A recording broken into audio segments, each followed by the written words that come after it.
이탈리아 로마에 가면 우르바노 대학교라는 곳이 있습니다. 그곳 대강당에 어느 글귀가 하나 걸려 있는데요. 제목이 그리고 그 다음엔 이런 제목입니다. 이 글귀와 관련된 한 가지 일화가 있습니다. 그 학교 법대를 다니던 한 학생이 이제 경제적으로 너무 어려워서 학업을 계속 이어갈 수가 없었습니다. 그래서 그때 당시 로마의 사도라고 불리며 청소년 교육과 구제에 헌신하던 필리포 네리라는 신부님을 찾아갑니다. 가서 이제 도움을 요청했어요. 근데 그 학생의 사정을 다 들은 그 네리 신부님이 한 가지 흥미로운 질문을 학생에게 던지면서 쭉 대화를 이어갑니다. 그 대화 내용이 이렇습니다. 자네는 법대를 졸업하면 뭘 할 건가? 네, 저는 변호사가 될 겁니다. 그리고 그 다음에는 돈을 벌겠습니다. 그리고 그 다음에는 집을 짓고 결혼을 해야지요. 그리고 그 다음엔 아이를 낳고 교육을 시켜야지요. 그리고 그 다음엔 점점 늙어가겠지요. 그리고 그 다음이요? 뭐 죽겠지요. 그리고 그 다음엔. 이 대목에서 이제 학생이 더 이상 대답을 못하는 겁니다. 그때 내리 신부님이 이렇게 말합니다. 그 다음에는 하나님의 심판이 있네. 하나님의 판결에 따라 예수 안에 있는 자들은 영원한 천국에 들어가고 예수 밖에 있는 자들은 영원한 유황 불못에 떨어지네. 근데 자네는 그것도 모르고 기껏 죽기 위해서 공부하겠다는 말인가? 자기가 신부님께 도움받아서 열심히 공부해봤자 결론은 죽는 거잖아요. 그리고 죽음 다음에 하나님의 심판이 있고 그 사실을 모르고 살았다는 거죠. 내리 신부님의 이 말을 듣고 그 학생이 큰 충격을 받았습니다. 그리고 자기와 그 신부님이 나눈 대화를 적어서 그리고 그 다음엔 라는 이런 제목을 붙인 다음에 대강당에 걸어둔 거죠. 그 학교를 다니는 학생들이 보라는 거예요. 오늘 우리도 이 글귀를 깊이 음미해야 할 필요가 있습니다. 우리의 미래는 굉장히 불투명합니다. 뭐 어떤 일이 벌어질지 우리는 모릅니다. 근데 한 가지 확실한 것이 있습니다. 때가 되면 우리 모두 어떻게 됩니까? 네, 죽죠. 이것 하나는 확실합니다. 그 어떤 사람도 이 죽음에서 예외가 될 수 없습니다. 뭐 여러분이 아시는 뭐 뱀파이어 그런 거 없습니다. 다 죽습니다. 그건 영화죠. 이 죽음에 대한 사람들의 반응이 다양합니다. 어떤 사람들은 죽는다는 사실조차 완전히 잊어버리고 살아갑니다. 어떤 사람은 필사적으로 죽음을 외면하려 합니다. 반면에 어떤 사람은 죽음에 대해서 깊이 인식하고 거기에 대비하려고 합니다. 그러니까 이 각각의 반응에 따라서 인생의 모습이 완전히 달라지게 됩니다. 지금부터 불과 100여 년 전만 해도 죽음은 사람들의 일상 바로 곁에서 자주 목격되었어요. 그 당시에 전 세계 평균 기대 수명이 31살이었습니다. 딱 31살이 되면 내 주변의 사람들이 다 죽어가는 거죠. 우리나라의 경우에 이제 조선 말기였는데 그때 사람들의 평균 수명이 36살이었어요. 36살 살면 잘 살았다. 36살 되면 다 죽는 거예요. 그리고 그때는 아이가 태어나면 10명 중에 9명은 죽었어요. 그러니까 부모들이 아이를 받아서 자기 손에서 죽어가는 것을 그냥 수도 없이 목격하는 시대였습니다. 게다가 장례 문화도 지금과는 다르잖아요. 지금은 무슨 상조회사에서 다 해줘요. 장례식장에서 장례 치러줍니다. 근데 그때는 가족들 그리고 마을 공동체가 같이 장례를 치렀잖아요. 그래서 죽음의 과정을 직접 목격하고 그 죽음에 참여하는 것이 굉장히 자연스러워요. 그냥 일상이었어요. 죽음이 늘 가까이 있었죠. 근데 오늘 현대사회는 의학기술이 발달해서 기대 수명이 비약적으로 연장되었습니다. 100세, 좀 있으면 150세 할지도 몰라요. 그리고 죽음이라는 현상도 주로 병원, 장례식장 이런 것에서 발생하다 보니까 우리의 일상과 죽음의 사이에 큰 간극이 생긴 겁니다. 죽음을 내 주변에서 직접 보는 경우들이 굉장히 드물게 된 거죠. 그렇다 보니까 현대인들은 죽음을 자신과 별로 상관없는 현상처럼 여깁니다. 그리고 외면하게 되었죠. 자, 그래서 많은 지성인들이 이런 현상에 대해서 우려를 합니다. 그리고 비판적인 목소리를 냅니다. 왜냐하면 죽음을 가까이 두지 않으면 여러 가지 문제가 발생하기 때문이에요. 반면에 평소에 죽음에 대해서 깊이 인식하고 성찰하면 여러 가지 긍정적인 유익을 얻게 됩니다. 오늘은 이 유익에 대해서 여러분과 함께 나눠보려고 합니다. 두 가지만 살펴보겠습니다. 자, 첫 번째 유익이 뭐냐? 죽음을 내가 늘 가까이 인식하고 성찰하면 내 인생의 유한함을 깨닫게 됩니다. 아, 내 인생이 참 짧구나. 그리고 지혜와 겸손을 배우게 돼요. 어떤 사람이 어느 무덤 앞을 지나가다가 그 무덤에 세워진 묘비에 쓰인 두 줄짜리 글귀를 읽게 되었어요. 그 내용이 이렇습니다. 나도 전에는 당신처럼 그 자리에 그렇게 서 있었소. 나도 전에는 오래 살 줄 알았소.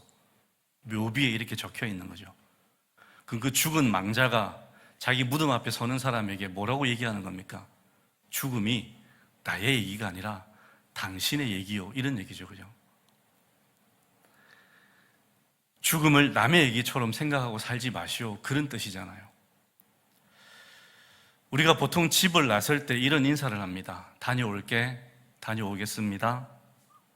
자, 근데 여러분, 이런 인사가 바로 무의식적인 교만에서 나오는 인사예요. 우리는 결코 다녀오겠다는 장담을 할 수 없는 존재입니다. 집 밖에서 어떤 일을 당해서, 예기치 않은 어떤 일을 당해서 집으로 다시 돌아가지 못할 수도 있잖아요. 이게 우리 인생입니다. 그러니까 우리가 할 수 있는 인사는 다녀올게, 다녀오겠습니다가 아니죠. 내가 다녀올 수 있었으면 좋겠다. 다녀올 수 있기를 바란다. 이 정도밖에 못해요, 우리는 사실. 자기 인생의 유한함을 모르는 사람들은 오만방자하게 살아갑니다. 그래서 그 인생을 다 그르쳐요. 그래서 성경은 우리에게 우리 인생의 유한성을 깨달아야 된다고 늘 가르쳐 줍니다. 두 가지 구절만 한번 보겠습니다. 시편 90편 12절 말씀 우리 같이 한번 읽어봅시다. 시작. 우리의 일생이 얼마나 짧은지 헤아릴 수 있게 하셔서 우리가 지혜로운 마음을 얻게 하소서. 자, 전도서 7장 2절부터 4절까지 제가 읽어드리겠습니다. 초상집에 가는 것이 잔치집에 가는 것보다 낫다. 모두 죽을 수밖에 없으니 살아있을 때 이것을 명심하는 것이 좋다. 슬픔이 웃음보다 나은 것은 그 슬픔으로 인해서 새로운 것을 깨달을 수 있기 때문이다.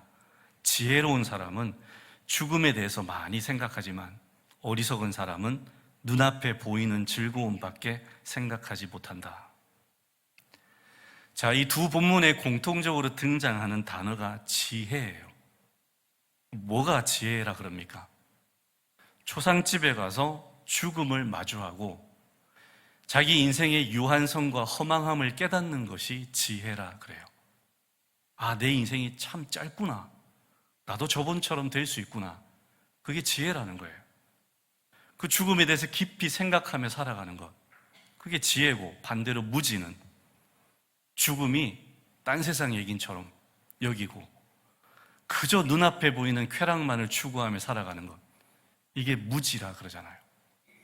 우리는 과연 지금 지혜롭게 살고 있습니까? 무지하게 살고 있습니까? 아늑한 우리에서 매일 맛있는 먹이를 먹으며 자라는 돼지들이 있었어요.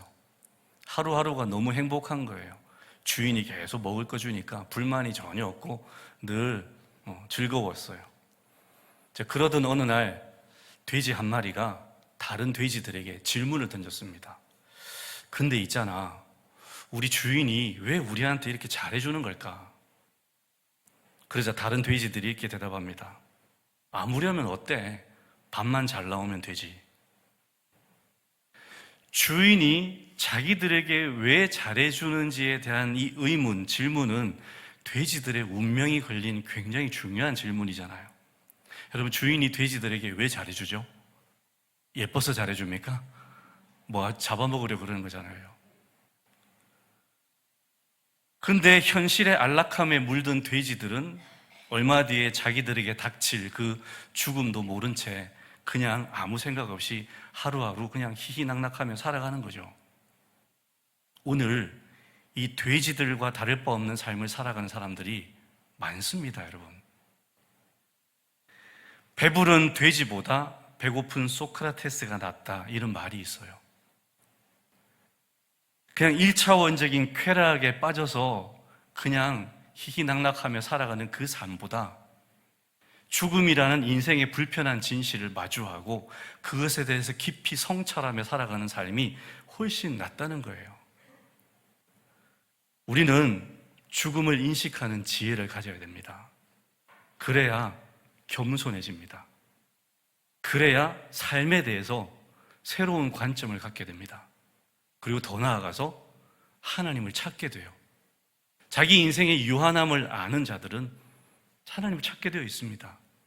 근데 죽음을 마치 나랑 아무 상관없는 것처럼 생각하고 살아가면 오만방자하고 교만하고 정말 엉뚱한 방향으로 달려가는 그런 삶을 살게 되는 거죠.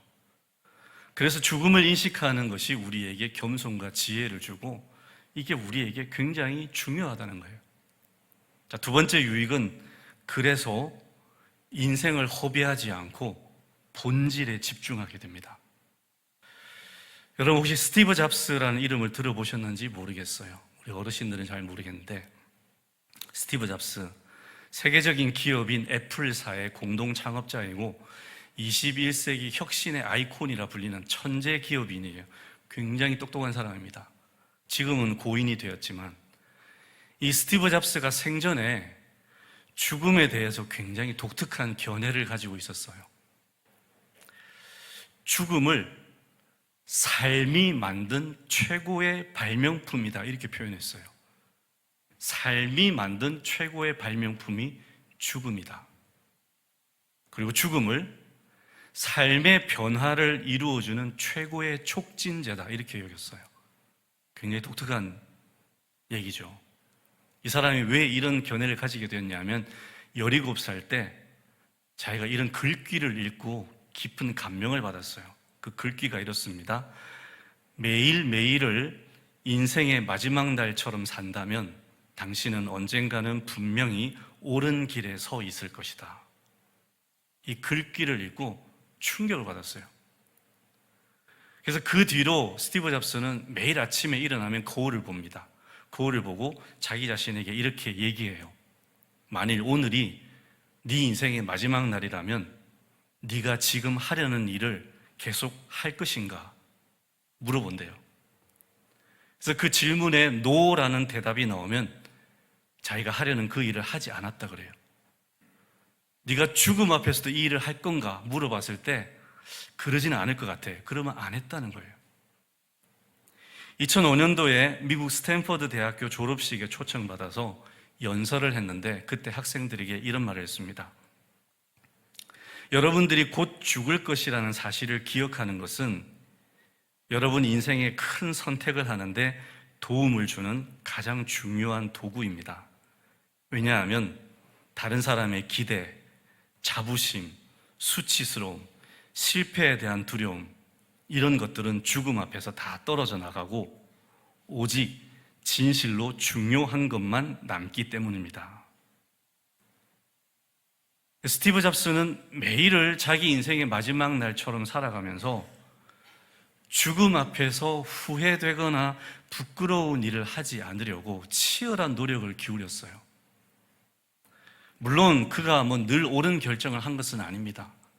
기업인으로서는 아주 무자비하고 야비하다는 소리도 많이 들어요. 그런데 그가 가진 이런 마인드, 이 노력, 이거는 사실은 그리스도인이 이렇게 살아야 되는 겁니다. 이 사람은 무신론자인데도 이렇게 살잖아요. 사실은 그리스도인이 살아야 될 삶이에요. 매일을 나의 마지막처럼 생각하고 내가 지금 하려는 일이 나의 죽음 앞에서도 계속 할 가치가 있는 일인가? 그렇지 않다면 끊어내버리고 본질에 집중하고 중요한 일을 하는 그런 삶. 이게 우리가 살아야 될 삶이거든요. 성경 말씀도 우리에게 똑같은 가르침을 줍니다. 전도서 12장 1절에 이렇게 기록되어 있어요. 너는 청년의 때에 누구를 기억하라고요? 너의 창조주를 기억하라. 청년의 때 인생에서 가장 에너지가 넘치고 건강하고 열정과 가능성, 잠재력이 풍부한 인생의 황금기잖아요. 자, 그런 청년의 때에 창조주 하나님을 기억하라는 거예요. 창조주 하나님을 기억한다는 게 무슨 뜻이냐? 내가 이 땅에 우연히 살아있는 것이 아니고 창조주께서 나를 지으셔서 이 땅에 보내셔서 살게 하셨다. 그리고 내 일생이 끝난 다음에 내가 다시 창조주 앞에 서게 될 것이고 그분이 나의 인생에 대해서 판결을 하고 점수 매기실 것이다. 이걸 기억하라는 거예요. 그러면 어떻게 살겠어요? 그걸 아는데도 자기 멋대로 살겠어요? 헛된 삶을 살겠어요? 아니죠. 그러면 내가 인생을 내 마음대로 내 멋대로 살면 안 되겠구나. 나를 지으시고 나를 보내신 그리고 나에게 나중에 판결을 하신 그분이 원하시는 그분의 뜻대로 살아야 되겠구나. 이런 깨달음을 얻게 되고 그런 결단을 하게 될 거라는 거예요. 그래서 인생의 황금기인 청년의 때 내 멋대로 살고 싶어하고 막 자유롭게 살고 싶어하고 내가 하고 싶은 거 다 하고 싶은 그 시기에 창조주 하나님을 기억하라는 거예요. 이건 다른 말로 하면 죽음을 기억하라는 거예요. 우리 인생이 영원하지 않고 아주 짧다는 인식을 할 때 비로소 우리는 뭐가 진짜로 중요하고 본질적인지를 묻게 됩니다. 이 짧은 인생 허비하지 말아야지. 그럼 내가 내 인생에 가장 내 모든 인생을 투자할 만한 가장 본질적이고 중요한 게 뭘까? 죽음 앞에 설 때 이 질문을 하게 된다는 거예요.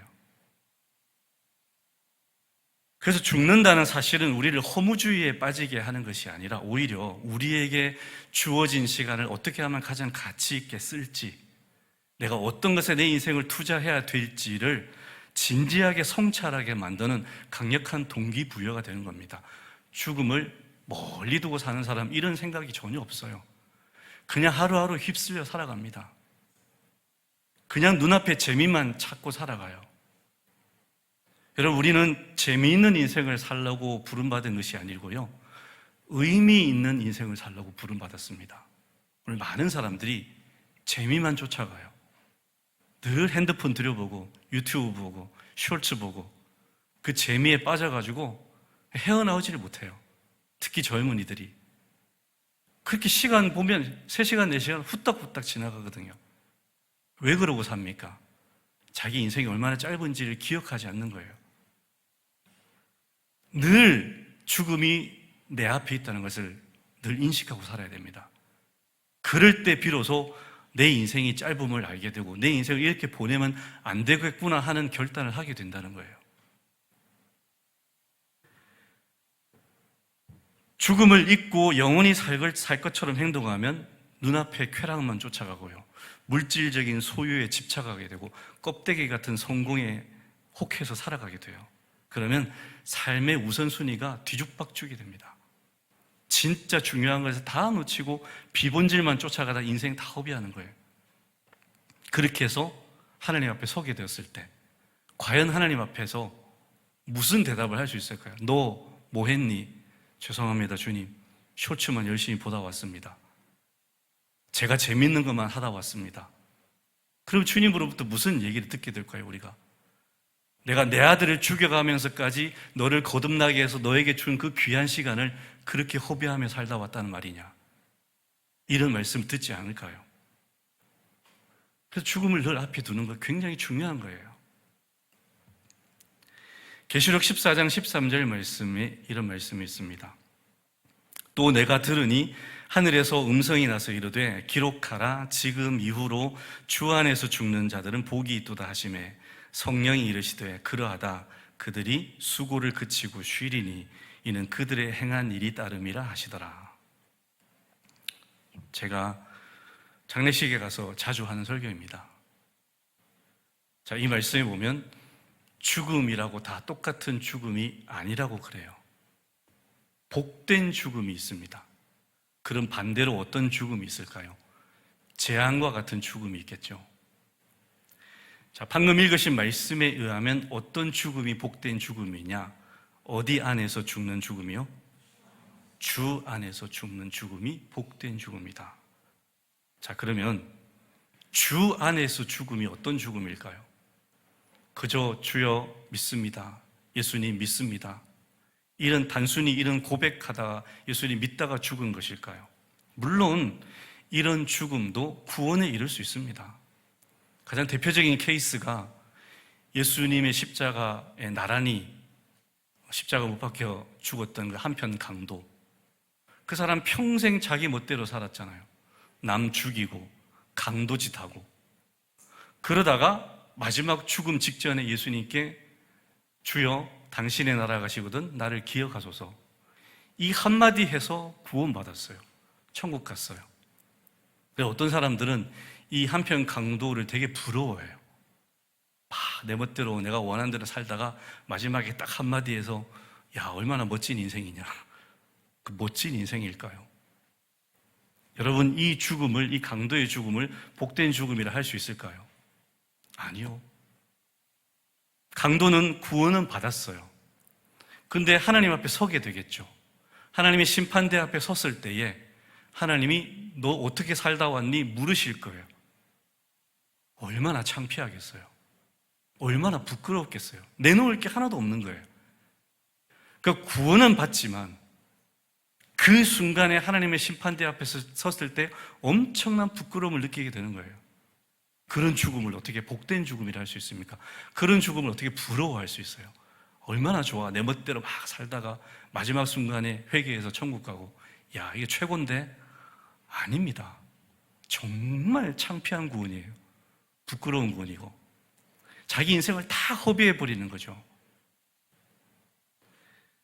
주 안에서 죽는 죽음은 제가 주님을 믿습니다 단순히 이 고백만 하다가 죽어서 구원받는 그런 죽음이 아니고요, 나를 구원하신 그 주님의 은혜에 너무 감동해서, 너무 감격해서 자기도 주님을 사랑하고 주님을 위해서 뭔가 드릴 게 없을까? 어떻게 하면 주님을 기쁘게 해야 할 수 없을까? 그 열정으로 타올라서 주님을 위해서 평생 수고하고 헌신을 아끼지 않는 그 삶을 살다가 죽는 것이 복된 죽음이에요. 그러니까 다시 말해서 복된 죽음은 복된 삶이 전제되어 있는 겁니다. 복된 삶을 살아야 복된 죽음이 되는 거예요. 근데 우리는 복된 삶을 다 제쳐놓고 복된 죽음만 죽으려고 해요. 그런 죽음은 복된 죽음이 될 수가 없습니다. 한편 강도 같은 그런 죽음. 예수 믿어 구원받죠. 네, 여러분, 그게 다가 아닙니다. 예수 믿어서 내가 구원받은 다음에 주님이 나를 부르시는 그 순간까지 그 오랜 세월을 내가 어떤 것으로 채워가느냐, 그게 훨씬 더 중요합니다. 그 삶의 시간에 나의 욕망, 나의 계획, 자아실현, 내가 기뻐하는 것, 세상의 쾌락, 이런 것들로 채우면 그 삶이 어떻게 복된 삶이라 할 수 있겠어요? 주님 앞에 내놓을 게 아무것도 없는데. 그런 삶이 아니라 정말로 주님의 은혜에 어쩔 할 바를 몰라서 감사해서, 감격해서 나도 주님을 사랑하고 싶습니다. 나도 주님을 위해서 뭔가를 드리고 싶습니다. 그런 태도로 계속 하루하루를 주님과 동행하며 주님을 기쁘시게 해드리는 삶으로 채워가는 것, 그게 복된 삶이죠.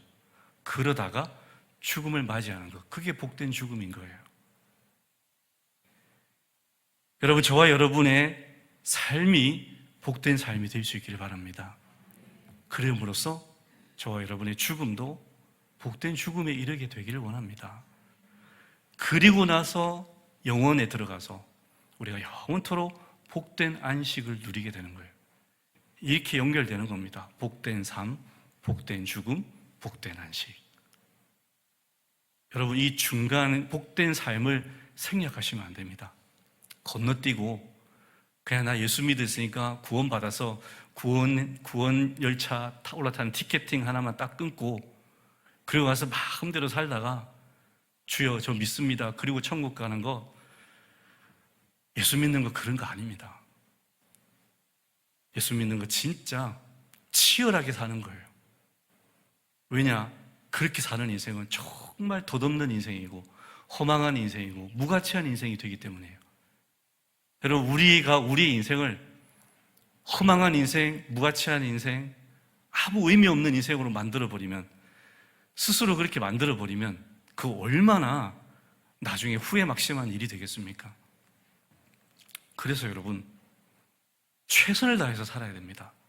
내게 주어진 이 하루하루 나의 마지막 날이라고 생각하고, 오늘이 나의 마지막 날이면 지금 내가 하려는 일을 계속 할까 물어보시고, 그게 아니라면 접으시고 더 가치 있는 게 뭘까? 더 본질적인 게 뭘까? 나중에 하나님 앞에 내놓을 만한 일이 뭘까? 그거 생각하면서 그것으로 하루하루를 채워가시는 것, 그 삶이 복된 삶이고, 그런 삶이 복된 죽음으로 이어지고, 그래야 복된 안식을 누리게 됩니다. 영원히.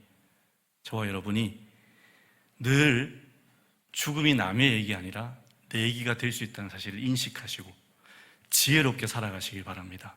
그게 허무주의에 빠지는 것이 아니고 그게 가장 지혜로운 삶입니다. 지혜롭게 살아서 여러분의 결말이 정말 하나님 앞에 내놓기에 부끄러움 없는 그런 아름다운 결말, 선한 결말이 되어서 주님 앞에서 칭찬받으시고 큰 상급 받으시는 저와 여러분이 되시기를 주님의 이름으로 축원합니다. 하나님, 우리에게 지혜를 허락하여 주시옵소서. 주님, 우리의 삶이 유한합니다. 화살이 날아가는 것처럼 금방 날아가 버립니다. 이 사실을 잊지 않게 해주시고, 우리의 삶 가운데 늘 창조주 하나님을 기억하고 그분이 나를 부르실 그 순간을 기억하고, 그럼으로써 날마다 비본질이 아니라 본질에 집중하고 정말 가치 있고 의미 있는 것에 내 인생을 다 들여서 아름다운 인생을 살아가고 하나님 앞에 큰 상급 받는, 칭찬받는 저희 모두가 다 되게 하여 주시옵소서. 예수 그리스도 이름으로 기도드립니다. 아멘.